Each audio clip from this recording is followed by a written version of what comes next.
Ginataang santol, let's go. Di pa man nabubuksan, mas ginugutom na ako. Kaya di na mga paghintay na ito ay matikman.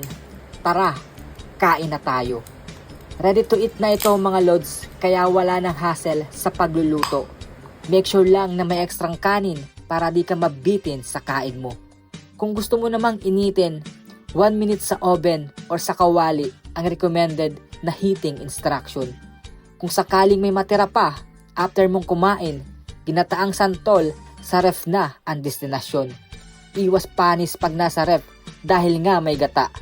Pero kung madami kayong kakain, kukulangin pa ang isang garapon dahil lasang probinsya at ligit na gawang Bicol ang matitikman mo ngayon.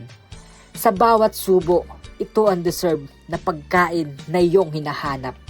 Ginataang santol na talaga namang lasa mo ang bawat sangkap.